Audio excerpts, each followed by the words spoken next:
في كتير من الناس لما بيعدوا على كورنيش النيل بيشوفوا كوبري أزرق حديد كده وبيسألوا ده كوبري إيه، فبيقولوا لهم ده كوبري إمبابة. لكن هل في يوم عديت الكوبري ده وزرت إمبابة؟ في حلقة النهاردة هتكون رحلتنا جوه إمبابة، الحي العريق في مصر. فلو كنت جديد في القناة اعمل سبسكرايب وفعل زر الجرس عشان يجيلك جديد جولاتنا ورحلاتنا أول بأول. ويلا بينا بسرعة نبدأ جولتنا ورحلتنا النهاردة.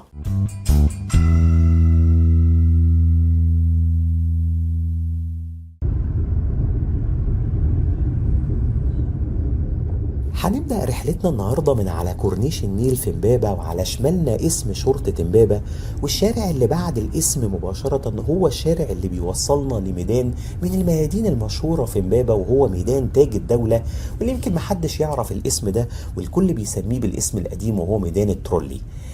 الشارع اللي على شمالنا دلوقتي هو اللي هيدخلنا او هيطلعنا على الكوبري الازرق الجميل اللي موجود قدامكم ده، وهو كوبري إمبابة العريق، اللي ان شاء الله باذن الله هتكون فيه نهايه رحلتنا النهارده. هنعدي كده من تحت الكوبري، وهنعدي بقى من تحت كوبري رود الفرج، هنعمل يوترن عشان ندخل على عمق حي إمبابة. بعد كوبري إمبابة مباشره بنقابل على شمالنا مبنى من المباني العريقه في مصر، وهو الهيئه العامه لشؤون المطابع الاميريه، واللي كان زمان اسمها مطبعة بولاق لأنها كانت موجودة في بولاق أبو العلا، وبعدين بقى اسمها المطبعة الأهلية لغاية ما بقى اسمها المطابع الأميرية. اللي أنشأ المطابع الأميرية دي هو محمد علي باشا، وكان بيعتمد عليها جدا في تطوير مصر بشكل كبير. موجود بعد المبنى بتاع المطابع الأميرية شارع اسمه شارع المطبعة، والشوارع اللي على شمالنا دي كل الشوارع اللي بتدخلنا على عمق حي إمبابة. موجود بقى عدد من الشوارع زي شارع طلعت حرب، وفي مجموعه من المعلومات عن طلعت حرب موجوده قدامكم طبعا. هو بالاسم ده الاشهر طبعا، الشارع الاشهر موجود في وسط البلد، على يميننا حديقه طلعت حرب، وعلى شمالنا معهد إمبابة الصحي. عايزين نرجع ونقول ان المطابع الاميريه دي انشئت سنه 1820 في بولاق، وكانت في الاول بتطبع الكتب العسكريه للجيش، وبعدين بقت بتطبع الكتب المدرسيه والعلميه والادبيه. الهيئه دلوقتي بتصدر الجريده الرسميه للدوله كل خميس، وبتصدر كمان جريده الوقائع المصريه كملحق مع الجريده الرسميه، وهي تعتبر من اقدم صحيفه مصريه، وكمان بيطبع فيها المصحف الشريف والمطبوعات الحكوميه والكتب القانونيه والتقاويم. احنا لسه مكملين طريقنا على كورنيش النيل في إمبابة، والكوبري اللي قدامنا مباشرة ده هو كوبري رود الفرج، اللي لو طلعنا هنعدي بقى على كورنيش النيل. لو دخلنا بقى من كورنيش النيل يمين هنطلع على ماسبيرو وميدان التحرير، ولو دخلنا شمال هنوصل لشبرا الخيمة، ولو كملنا كده هننزل على منطقة رود الفرج ونوصل لشارع جسر البحر. احنا لسه مكملين طريقنا على كورنيش النيل في إمبابة، هنعمل يوترن، واحنا بنعمل اليوترن الشارع اللي بيكون مباشرة قدامنا ده هو بيكون شارع الوحدة المشهور في إمبابة، وهو اللي اسمه دلوقتي شارع ممدوح سالم. هو الشارع اللي اقصى اليمين ده اهو زي ما انتم شايفين هو شارع ممدوح سالم او شارع الوحدة. عملنا اليوترن كده عشان نقابل مباشرة على يميننا مستشفى حميات إمبابة، والمبنى اللي بعد المستشفى مباشرة ده هو المعهد القومي للكبد والجهاز الهضمي والأمراض المعدية. لسه مكملين طريقنا على كورنيش النيل في إمبابة. زي ما انتم شايفين كده حي إمبابة موقعه متميز جدا، وبيعتبر على النيل مباشرة، ورغم ان الاسم نسبيا بيدي انطباع مختلف عن الموقع الرائع للحي، واللي محتاج قدر من التطوير والاهتمام اللي بيتناسب مع موقعه الجغرافي المتميز والرائع جدا. زي ما انتم شايفين احنا هندخل مباشرة من الشارع اللي هيجي على يميننا دلوقتي، وهو شارع الطيار فكري زاهر. نقابل بقى مجموعة من المعالم في طريقنا، ويمكن الجزء ده مليان بالمستشفيات والمعاهد الصحية. الإدارة العامة لمركز الرصد البيئي، المعهد القومي للجهاز الحركي العصبي على شمالنا. وادي مجموعه من المعلومات عن الطيار فكري زاهر صاحب الشارع اللي احنا موجودين فيه دلوقتي، وبيكون على يميننا مستشفى الادمان بإمبابة، وعلى شمالنا مستشفى إمبابة للعيون. والشارعين اللي بيقابلونا يميننا وشمالنا ده، يمين شارع نصوح باشا اللي بيطلعنا على شارع ممدوح سالم او شارع الوحده، وشمال شارع النصر اللي بيطلعنا على شارع طلعت حرب، الشارع الشهير جدا في إمبابة. ويمكن شارع الطيار فكري زاهر هو متوازي مع شارع الوحده، ومتوازي كمان مع شارع طلعت حرب اللي هنزوره خلال رحلتنا النهارده، سواء شارع ممدوح سالم او شارع طلعت حرب. بما اننا بقى دخلنا على عمق حي إمبابة، عايزين نعرف يعني ايه كلمه إمبابة. أصل الكلمة دي كانت كلمة نبابة، لكن كلمة إمبابة هي باللغة الأمهرية معناها نخلة الدوم المصرية. والأغلب إن الاسم جه من إن المنطقة كانت ملتقى لتجار بيتكلموا باللغة الأمهرية وكانوا رعاة للجمال. طبعا اللغة الأمهرية هي لغة أثيوبيا الرسمية. كملين طريقنا في شارع الطيار فكري زاهر، وعايزين نقول إن نعتبر كده في مدينة التحرير في إمبابة، ومعظم الشوارع اللي على يميننا وشمالنا في مدينة التحرير مترقمة بأرقام يعني مش بأسماء. مدينة التحرير كان بيطلق عليها الحي الراقي في امبابة لأن المباني الخاصة بيها كانت متناسقة بشكل كبير، وكانت بتعتبر مدينة متكاملة كده جوه الحي زي ما انتم شايفين. وإن كان دوام الحال من المحال زحفت بقى بعض العشوائية، واتبنت عمارات أعلى من المعتاد في فترة من الزمن. يمكن امبابة منطقة موجودة في شمال الجيزة في الناحية الغربية للنيل، وكمان هي اسم مركز ريفي تابع للمحافظة برضو، والمركز ده اسمه مركز امبابة، وكانت مدينة منشأة القناطر تابعة المركز ده، بيتباعوا مناطق بشتيل والكوم الأحمر والأخصاص والبراجيل وناهية وقرى تانية كتير. امبابة قبل ما تدخل في الحضر او في حدود مدينة القاهرة الكبرى كانت المحطة الاخيرة لتجارة الجمال اللي جاية من السودان والقرن الافريقي، وكان في سوق للجمال كل يوم جمعة، ولغاية دلوقتي موجود السوق ده. كانت الجمال بتيجي بقى من طريق اسمه درب الأربعين، وهو طريق تاريخي بين مصر والسودان، بدايته في دارفور ونهايته في امبابة اللي احنا ماشيين فيها دلوقتي. قوافل الجمال دي كانت بتاخد حوالي 40 يوم عشان توصل لمحطتها الأخيرة في مصر وتتباع في سوق الجمعة. احنا بقى من شارع الطيار فكري زاهر اللي احنا ماشيين فيه دلوقتي هندخل على شارع من الشوارع الرئيسية برضو في امبابة، وهو شارع نادي امبابة الرياضي. قدامنا مسجد الهدي المحمدي، وماشيين كده مباشرة دخلنا على شارع نادي امبابة الرياضي اللي يعتبر من الشوارع الرئيسية ومن الشوارع التجارية. يعني زي ما انتم شايفين كده مليان بمجموعة من المحلات الملابس والأحذية، مجموعة من الكافيهات ومجموعة من المطاعم. ويمكن اهل امبابة بيحبوا قوي ان هم يتمشوا في شارع نادي امبابة الرياضي. الشارع متسمي على اسم النادي الرياضي او مركز شباب امبابة. ولو كنا دخلنا شمال كنا هنوصل للسوق اللي بيتعمل كل يوم جمعة، وبعدين بنوصل لميدان الترولي بعد ما بنعدي النفق. هندخل بقى من شارع دخلنا فعلا من شارع نادي امبابة الرياضي، ويمكن موجود على يمنا دلوقتي كنيسة السيدة العذراء مريم بامبابة. وهندخل من شارع نادي امبابة الرياضي على شارع الوحدة، طبعا اللي كلنا يمكن بنسمع عنه، وهو شارع الوحدة، وهو اللي اسمه دلوقتي شارع ممدوح سالم. وطبعا الشارع ده من اشهر شوارع امبابة. ممدوح سالم اللي متسمي على اسمه الشارع اللي احنا ماشيين فيه دلوقتي كان رئيس للوزراء في مصر في عهد الرئيس السادات، واللي اتسمى الشارع على اسمه بعد ما كان اسمه الاصلي زي ما قلنا شارع الوحدة. وما زال كل اهالي امبابة بيطلقوا الاسم ده على الشارع اللي احنا ماشيين فيه دلوقتي. هنكمل طريقنا في شارع ممدوح سالم او شارع الوحدة. وعايزين نقول ان اقدم ظهور في التاريخ لاسم امبابة كان لاسطورة صوفية شعبية لواحد اسمه سيدي اسماعيل الامبابي. كانت امبابة هي القرية اللي اخترع عشان يعيش فيها، وفضل فيها لغاية ما مات.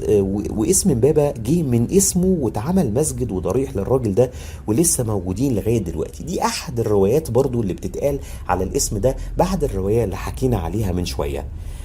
واحنا ماشيين كده في شارع الوحدة الشارع الشهير في امبابة، عايزين نقول ان من اهم معالم امبابة كوبري امبابة الشهير اللي شفناه في الاول واللي هنزوره في نهاية رحلتنا، كمان الهيئة العامة للمطابع الاميرية اللي برضو شفناها، ونفق امبابة ومطار امبابة ومصنع الكراسي سابقا، والموجود يعني يعتبر في حي الوراق، وكان بناه الرئيس جمال عبد الناصر لتشجيع صناعة الاساس، وتهد سنة 2012.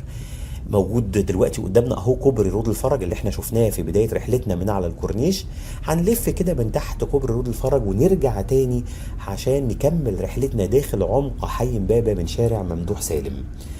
يمكن زي الكوبري اللي على شمال ده يعتبر برضو اسمه كوبري الساحل، واللي لو رحناه بقى هنروح على رود الفرج ونوصل منه المطعم صبحي كابر المشهور هناك.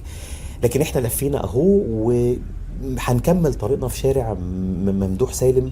ويمكن زي ما قلنا لو كنا كملنا على طول كنا هنوصل لكورنيش النيل اللي احنا بدأنا منه رحلتنا. من اهم مناطق امبابة ميت كردك وارض الجمعية والمنيرة الشرقية ومدينة التحرير اللي كنا فيها من شوية، ومدينة العمال وهنتمشى فيها كمان شوية، وتاج الدولة وكفر الشوام وجزيرة امبابة وعزبة الصعايدة وسيد اسماعيل والمنيرة الغربية وعزبة المطار وارض حداد ومساكن المطار والبراجيل وغيرهم وغيرهم وغيرهم. احنا لسه مكملين طريقنا في شارع ممدوح سالم، وزي ما انتم شايفين يمكن شارع ممدوح سالم برضو من الشوارع التجارية المهمة جدا، لكن هتلاقي فيه يعني ايه ميكس كده لكل الأنشطة ومحلات على كل لون. ورا العمارات اللي على يميننا دلوقتي أرض كبيرة جدا وبرضو موجودة على كورنيش النيل، اسمها أرض الترسانة، ودي كان محمد علي باشا أسسها في بولاق، وكان اسمها الشركة المصرية العامة للورش الترسانة، ونقلها عبد الناصر للمنطقة دي في الستينات، وبعدين للأسف أصبحت أرض خلاء أو أرض فاضية دلوقتي. لسه مكملين طريقنا في شارع ممدوح سالم، ونرجع بقى لقصة إمبابة الحي العريق اللي احنا ماشيين فيه دلوقتي. ويمكن في التاريخ كده بنسمع عن معركة خالدة اسمها معركة إمبابة، حصلت خلال الحملة الفرنسية على مصر، واللي قضى فيها نابليون بونابرت على أغلب الجيش المملوكي في مصر، واضطرهم إن هم ينسحبوا من مصر لسوريا. والمعركة دي يمكن في الأدبيات موجودة في الأدبيات الأوروبا، بيعتبروها انتصار مهم جدا جدا جدا، وبعد يعتبر من الانتصارات المهمة بعد الثورة الفرنسية، ويمكن انتصار يعني بيعتبروه مهم على المملكة العثمانية. المعركة دي كانت سنة 1798، وبعديها هرب مراد بيك للصعيد ودخل نابليون القاهرة.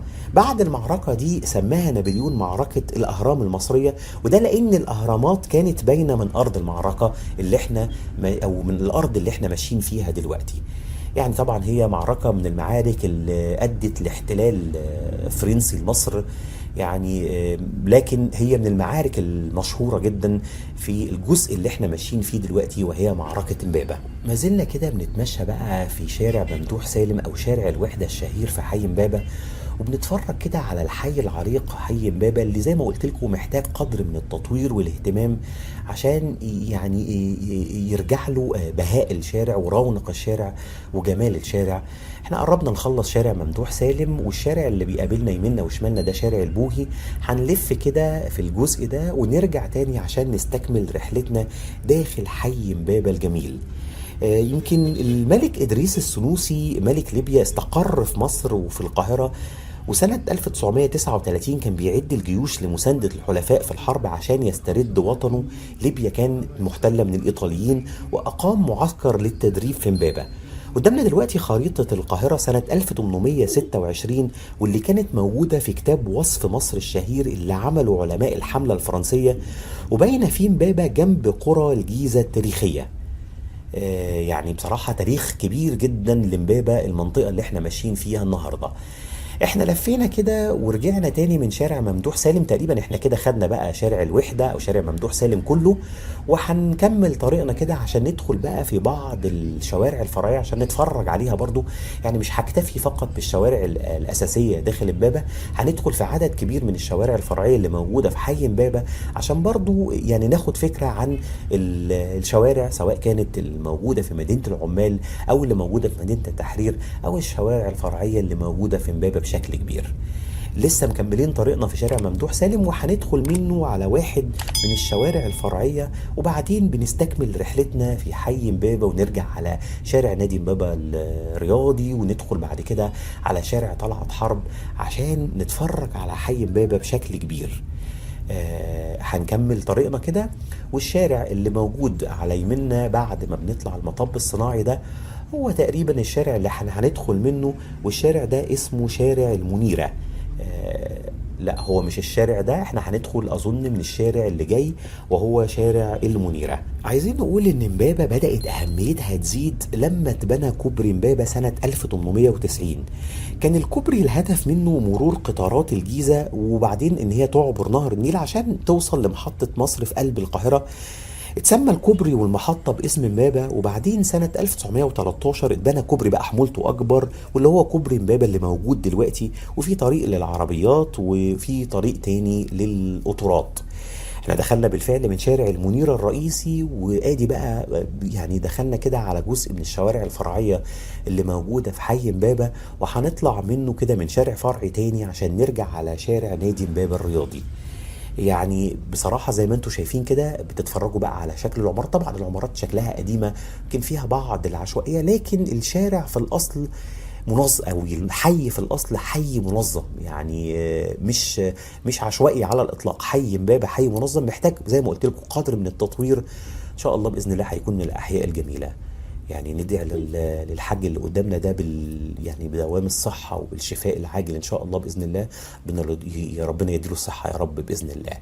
احنا دلوقتي دخلنا بالفعل كده على شارع ورجعنا تاني على شارع نادي امبابة الرياضي، وهنستكمل رحلتنا داخل امبابة العريقة. الجزء اللي احنا بدأنا منه رحلتنا النهاردة اللي هو كان كورنيش امبابة، كان مشهور بان الفنانين والفنانات ورجال السياسة بيشتروا فيه عوامات، واللي كانت مشهورة في الثلاثينات والاربعينات. العوامات دي عبارة عن بيت كده، هو عبارة عن يعني بيت رابط كده داخل نهر النيل، وبيعتبر كده عامل زي البيت او عامل زي السفينه. وكان الناس او زي ما قلت لكم رجال السياسه والفنانين والفنانات بيشتروا البيوت دي في خلال الثلاثينات والاربعينات.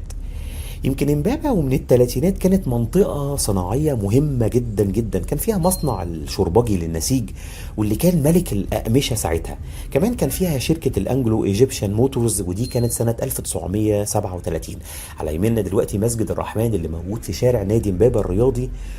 وعايزين نقول ان كمان موجود في امبابة منطقة مشهورة جدا اسمها عزبة الصعايدة، ودي كلها كانت اتكونت من مهاجرين من الصعيد، يعني في شبه نزوح جماعي كده. عملوا مجتمعهم الخاص بيهم بقواعدهم وتسمت باسمهم عزبة الصعايدة. يعني والله قمة العجب بنشوفه في مصر أم الدنيا. العزبة دي بدأت مع واحد يمكن كنت حكيت عنه في حلقة الزمالك، وهو اسمه عبد النعيم محمدين، واللي كان جاي من هنا واللي كان ليه الفضل في إنشاء الزمالك، وجاب بقى مجموعة من قرايبه وعيلته من القرية عشان يبنوا او يؤسسوا حي الزمالك. وبعد كده بعد ما الحي ده يعني بقى مشهور وبقى فيه سكن بشكل كبير، اتنقل العمال بقى وسكنوا على الجانب التاني. برضو دخلنا كده من شارع من الشوارع الرئيسية في امبابة وهو شارع طلعت حرب، وبرضو يعتبر من الشوارع التجارية المهمة جدا في امبابة. زي ما انتم شايفين كده مليان بعدد كبير جدا من المحلات سواء يمنا او شمالنا. كمان على يميننا دلوقتي مسجد طلعت حرب المشهور جدا في المنطقة دي، وما زلنا مكملين طريقنا في شارع طلعت حرب. كان على يميننا قبل المسجد شارع مدينة العمال، وهي في كمان امتداد الشارع ده بيعتبر من الناحية التانية او امتداد شارع مدينة العمال ده في مطعم مشهور جدا وجزار مشهور جدا في امبابة وهو جزار الربيعي. يمكن مدينة العمال اللي موجودة على يميننا دلوقتي واللي كانت في الخمسينات والستينات مساكن للي كانوا بيقولوا عليهم أصحاب الياقات الزرقاء، اللي كانوا مهندسين وعمال واللي كانوا أبطال في فترة جمال عبد الناصر. طبعا على يميننا دلوقتي مطعم البرنس المشهور جدا في امبابة لصاحبه ناصر البرنس، ويعني بصراحة من المطاعم المشهورة جدا جدا جدا في منطقة امبابة. وكمان دخلنا كده في شارع من الشوارع برضو الرئيسية في امبابة وهو شارع سعد زغلول. هنتفرج كده على جزء من الشارع وبعدين هنلف ونرجع تاني على طلعت حرب عشان نستكمل رحلتنا داخل حي امبابة الجميل. كنا بنتكلم على مدينة العمال قبل ما احكي لكم على مطعم البرنس، وزي ما قلت لكم كانت المدينة اللي بيسكنها المهندسين والعمال واللي كانوا ابطال فترة جمال عبد الناصر. وكانت امبابة ساعتها فعلا مشروع لمدينة متخططة بشكل صحيح زي ما انتم شايفين، وكانت شوارع متقاطعة بشكل مش عشوائي تماما، لكن زي ما انتم شايفين نسبيا زحفت العشوائية لامبابة. يمكن هنرجع من شارع سعد زغلول وهنرجع تاني على شارع طلعت حرب وعشان نستكمل رحلتنا في الحي العريق وحي امبابة. عايزين نقول ان امبابة حاليا تعتبر من اكتر المناطق الكثافة السكانية مش بس في القاهرة، ربما يمكن في العالم كله. يعني امبابة بتبدأ تقريبا من عند ميدان الكيتكات، وامبابة مربوطة بمناطق القاهرة كلها عن طريق كوبري الساحل وكوبري امبابة. وكمان امبابة مشتركة يعني بتشترك مع المهندسين في شارع السودان الشارع الرئيسي في منطقة المهندسين، وكمان بتتشارك مع الوراق في شارع القومية العربية. ويمكن الطريق الدائري بيربطها بمناطق كتيرة جدا في القاهرة الكبرى. رجعنا تاني كده على شارع طلعت حرب وبنستكمل رحلتنا داخل او عمق حي امبابة. كورنيش النيل يعتبر المتنفس المهم جدا لكتير بقى من اهالي امبابة، والعوامات القليلة اللي فضلت بقت ملتقى ثقافي واجتماعي وترفيهي. ممكن تلاقيها مطعم او فندق هادي على النيل. زي ما انتم شايفين كده احنا لسه بنتمشى داخل شوارع ودروب امبابة. في نيل امبابه محطه للاتوبيس النهري اللي بيوصل امبابه لجزيره الزمالك. كمان من الميادين المهمه في امبابه ميدان الترولي اللي متسمي كده لان كان فيه المحطه الرئيسيه للترولي باص الكهربائي اللي كان موجود في شوارع امبابه لكنه اتلغى بعد كده. كمان شارع ترعة السواحل هو الشارع الرئيسي اللي بيخترق امبابة وبيبدأ بقى من شارع السودان، وعلى نصيته كده هتلاقوا فيه محكمة امبابة اللي هي بقت مجمع محاكم شمال الجيزة، وبينتهي عند ميدان الترولي اللي لسه كنا بنحكي عنه من شوية. موجود كمان في امبابة نادي اسمه النادي السويسري، وهو يعتبر من القصور الأثرية، وبيعتقد الناس انه كان استراحة للملك فاروق، وبعدين أصبح مقر للنادي الاجتماعي الثقافي التابع للسفارة السويسرية. بتعمل بقى فيه بعض الأنشطة الثقافية والاجتماعية اللي بيحضرها عدد كبير من أهالي امبابة، أو حتى عدد كبير من أهالي القاهرة، مش بس أهالي امبابة. احنا لسه ماشيين في طريقنا في شارع طلعت حرب، وموجود على يميننا الشوارع اللي على يميننا دلوقتي دي هي اللي بتدخلنا على مدينة التحرير. كمان موجود في امبابة مساكن اسمها مساكن عزيز عزت، وهي بلوكات حكومية للإسكان الشعبي، واتبنت على الارض اللي كان فيها سوق الجمال اللي احنا حكينا عنه في بداية الحلقة، واللي فضل فيها السوق ده فترة طويلة من الزمن. وموجود في المساكن دي سوق السيراميك وسوق للخضروات، وكمان فيها مدرسة امبابة الثانوية. يمكن كنت لسه بحكي لكم على شارع القومية العربية اللي كنت بقول لكم عليه هو الحد الفاصل بين امبابة وحي الوراق، وسكان المناطق المحيطة بيقولوا عليه أهم شارع في امبابة. كان الشارع عرضه كبير ومليان بالنشاط. في آخر الشارع بقى بتلاقي نفق اللي بيروح لبشتيل في الناحية التانية.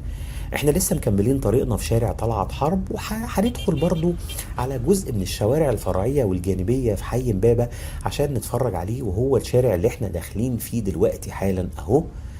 وزي ما قلت لكم هو شارع في مدينة التحرير، وزي مدينة العمال كده ومدينة التحرير الشوارع كلها متسمية بالأرقام مش بالأسماء. الشارع اللي احنا دخلنا فيه انا كان هدفي ان انا ادخل منه عشان نتفرج على مركز شباب امبابة، المركز المهم جدا واللي بيزوروا بقى عدد كبير من الشباب اللي موجودين او اهالي امبابة بيلعبوا فيه رياضاتهم الكتيره. وصراحه يعني من المراكز الشباب المميزه جدا. يمكن المنطقه طبعا زي ما انتم شايفين كده محتاجه قدر من الاهتمام والتطوير. شوارع محتاجه ان هي تبقى اكتر نظافه، محتاجه ان هي تتسفلت بشكل اكبر. وبصراحه المنطقه مميزه ومنطقه يعني منظمه، ما هياش منطقه عشوائيه. انا بقول زحفت العشوائيه لبعض العمارات، ولكن المنطقه في الاصل ما هياش عشوائيه على الاطلاق، ونقدر نرجع بامبابه لشكلها القديم الجميل جدا. احنا لسه مكملين طريقنا في شارع رقم 14، وبعدين هندخل يمين ونرجع تاني على شارع طلعت حرب عشان نستكمل رحلتنا داخل حي امبابة. يمكن حديقة الجيزة هي تعتبر أهم مكان بيتفسح فيه أهالي امبابة في المناسبات والأعياد. أسعارها حلوة وفيها ألعاب للأطفال. عموما امبابة كانت عبارة عن طبقات مختلفة، يعني هتلاقوا جزء من الريف والحضر. كان فيها مجتمع ريفي جنب النيل فضل موجود لفترة طويلة، وبعدين الدولة بقى قررت استبدال المجتمع ده بالمجتمع الصناعي في الستينات. زي ما كنت بحكي لكم على جمال عبد الناصر، اتعملت وسائل مواصلات وكباري وترولي ومحطة قطارات. ولكن مع الزمن كان في الأول زراعة، وبعدين أصبحت مجتمع صناعي، ومع الزمن ما أصبحتش المنطقة ولا زراعية ولا صناعية. احنا لسه مكملين طريقنا في شارع رقم 14، وهنطلع منه يمين عشان نرجع كده على شارع طلعت حرب زي ما كنت بقول لكم من شوية. امبابة دلوقتي خليط ما بين المجتمع الزراعي والصناعي، او خليط ما بين البقايا بقى اللي فضلت من دول ودول. يمكن لحد فترة قريبة ولغاية سنة 1940 امبابة كان ليها عمدة بيساعدوا في الأعمال بتاعته، مشايخ على كل جزء في تقسيم المنطقة، لغاية ما صدر قرار بقى من وزير الداخلية بإنشاء بندر شرطة امبابة. زي ما احنا بدأنا رحلتنا كان على شمالنا اسم شرطة امبابة. احنا خرجنا كده من شارع رقم 28 على شارع طلعت حرب. زي ما قلت لكم يمكن هو اكتر شارع احنا اتمشينا فيه النهاردة برضو عشان ادخل منه على عدد من الشوارع الفرعية في امبابة. هنمشي كده في شارع طلعت حرب، وبعدين برضو لسه ما زلنا بنتفرج كده على شكل العمارات اللي بتقابلنا يمنا وشمالنا في حي امبابة. بنتفرج على شكل الشوارع اللي زي ما قلت لكم محتاجة قدر من النظافة بشكل كبير. وموجود اهو الملكي موجود على شمالنا، وعلى شمالنا مطعم البرنس الشهير جدا في حي امبابة برضو موجود على شمالنا اهو. والشارع اللي موجود على شمالنا ده هو شارع سعد زغلول اللي دخلنا منه من شوية صغيرين، وما زلنا دلوقتي مكملين طريقنا في شارع طلعت حرب. الصراحة مصر مليانة بعدد كبير جدا من الأحياء اللي زي ما بقول لكم محتاجة قدر من التطوير والاهتمام، وهترجع لها بهاء وجمال الأحياء الشعبية الجميلة اللي موجودة في مصر، واللي بصراحة أنا بستمتع جدا في رحلاتي داخل الأحياء الشعبية. يعني بتحس كده يعني بجدعنة ولاد البلد وبجدعنة أهالي المناطق اللي احنا ماشيين فيها دلوقتي. بصراحة بتحس إن شخصياتهم جميلة جدا وروحهم جميلة جدا. وبصراحة يعني من الصعب ان انت تلاقي الجدعنة دي موجودة في اي مكان تاني في مصر. احنا لفينا كده من شارع، برضو لفينا عملنا يوتيرن من شارع طلعت حرب، وهندخل بقى زي ما بنشوف كده عدد من الشوارع الجانبية عشان نبقى غطينا عدد كبير من الشوارع الفرعية اللي موجودة في الحي الجميل ده. عايزين نقول انه الحي زي ما انتم شايفين وكنت قلت لكم في بدايه الرحله هو من الاحياء المهمه جدا اللي موجوده على كورنيش النيل، يمكن زيه زي حي الزمالك يعني. لكن طبعا يعني شتان الفرق ما بين الاهتمام ما بين بحي الزمالك وما بين الاهتمام بحي امبابه. احنا لفينا كده من شارع سعد زغلول ودخلنا على شارع رقم 20، برضو شارع من الشوارع الجانبيه.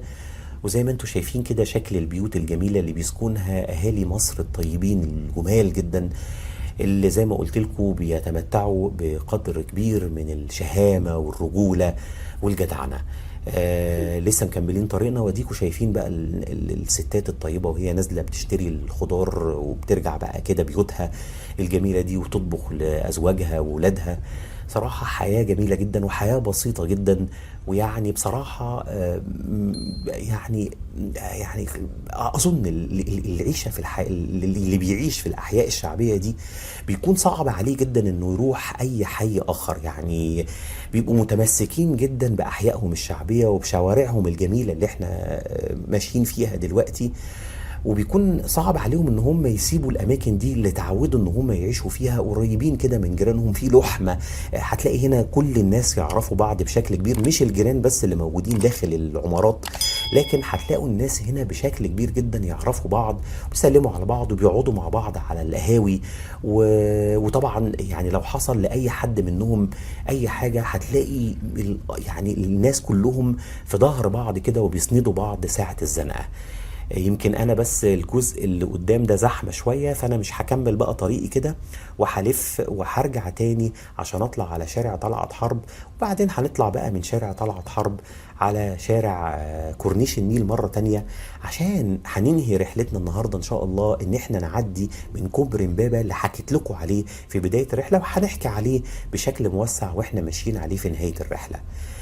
زي ما انتم شايفين بقول لكم ان حي امبابه مميز جدا موجود على كورنيش النيل، ويعني اتمنى ان زي ما بيتم تطوير كبير جدا في عدد كبير جدا من مناطق وحواري وشوارع القاهره وبيتحط لها الانوار وبيتحط لها وبتتسفلت الشوارع بشكل كبير، اتمنى ان شاء الله باذن الله ان يكون الدوله مهتمه جدا بتطوير المنطقه اللي احنا موجودين فيها، لانها بالفعل تستاهل، سواء كان لاهلها الطيبين او لموقعها الجغرافي المميز جدا واللي يمكن مش موجود في اي حتة تاني في مصر. المكان هنا اكتريته زي ما بقول متميز بالموقع.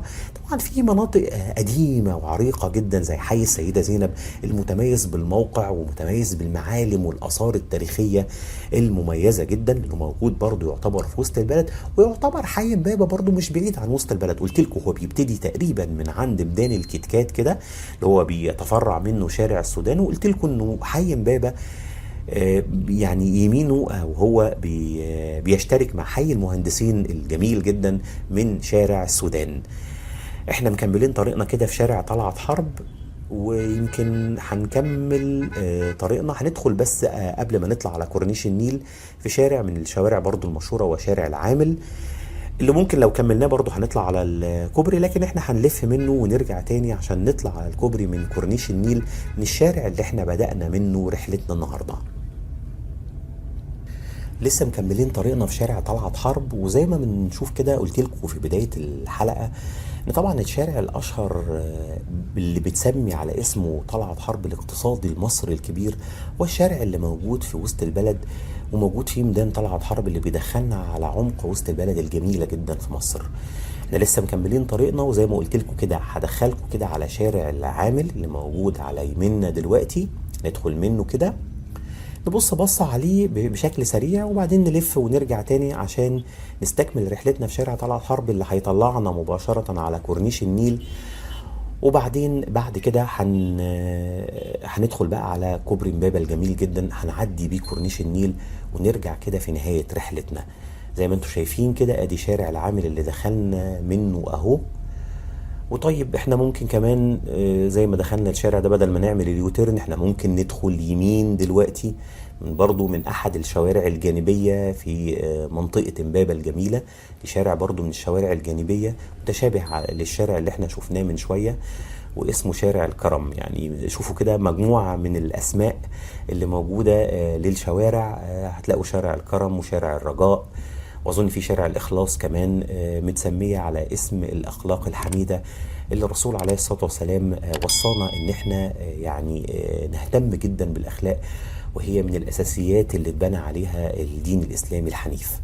احنا كده خرجنا بقى من شارع الكرم، شوارع صغيره جدا، وادي شارع الرجاء اهو لسه كنت بحكي لكم عليه اهو. شارع الرجاء اهو هيرجعنا تاني على شارع طلعت حرب في اتجاهنا ورجوعنا لخروجنا من منطقه حي امبابه الجميل على كورنيش النيل.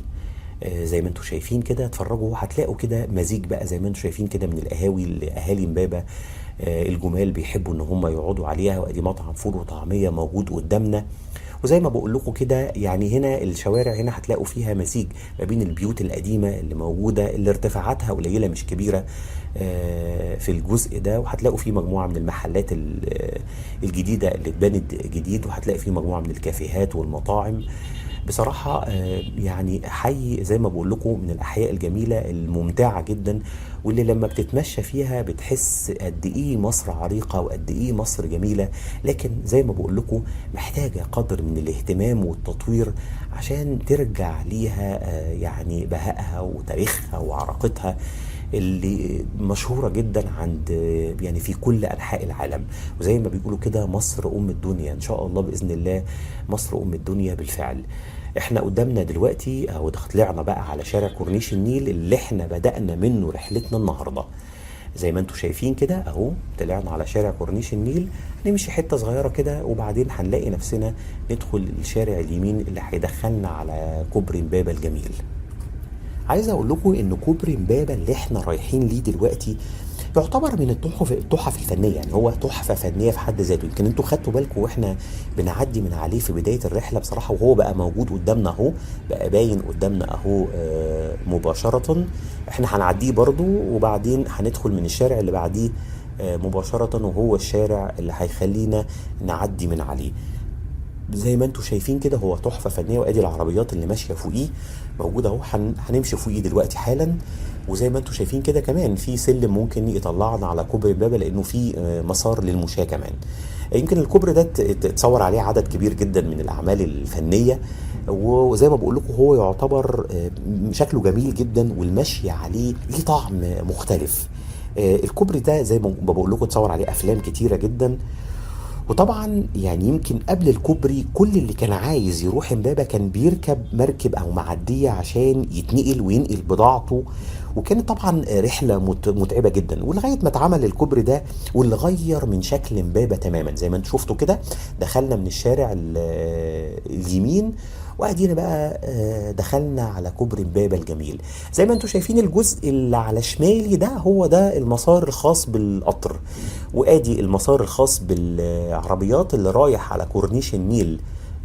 في الجزء الابراج دي هي ابراج ساويرس، والجزء ده اللي رايح ناحيه رود الفرج، والجزء التاني اللي جاي من عند رود الفرج اللي بندخل له كده من شارع جزيره بدران هو الجزء اللي داخل على عمق حي امبابه، الجزء او الاتجاه التاني. احنا ماشيين كده على كوبري امبابه، وعايزين نقول ان وقت الخديوي توفيق كان فيه اهتمام بربط المناطق ببعض، واللي صمم الكوبري اللي احنا ماشيين فيه دلوقتي كان مهندس فرنساوي اسمه ديفيد ترامبلي.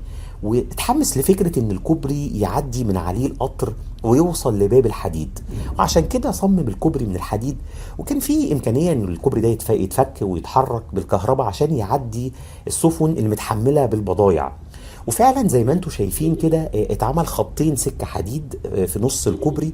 والكوبري ده افتتح في سنة 1892 في حفلة كبيرة جدا وفي عهد الخديوي عباس حلمي الثاني.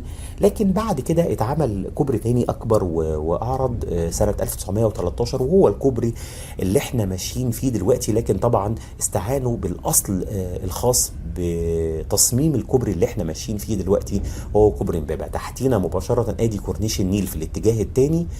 هنلف كده وهنرجع على كورنيش النيل في نهاية رحلتنا النهاردة، اللي أتمنى إن انتوا تكونوا استمتعتوا بيها زي ما أنا استمتعت بيها. عدينا كده كوبري امبابة، هربط لكم بس الجزء ده بكورنيش النيل، وبعدين مباشرة هننهي رحلتنا النهاردة. زي ما بقول لكم كده دي أبراج ساويرس اللي موجودة، والشارع اللي احنا ماشيين فيه دلوقتي اسمه كمال الدين حسين. وهنطلع مباشرة كده من الشارع، وزي ما انتم شايفين كده المزيج اللي بيميز مصر ما بين الأحياء الشعبية والأحياء الراقية.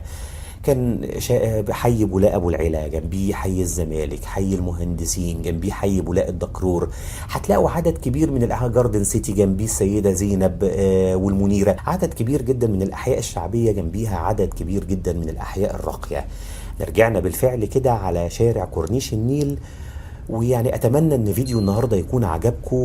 لو عجبك الفيديو ما تنساش تعمل سبسكرايب وتفعل زر الجرس وتعمل لايك للفيديو عشان ينتشر بشكل كبير. وشكرا لكم، والسلام عليكم ورحمة الله وبركاته.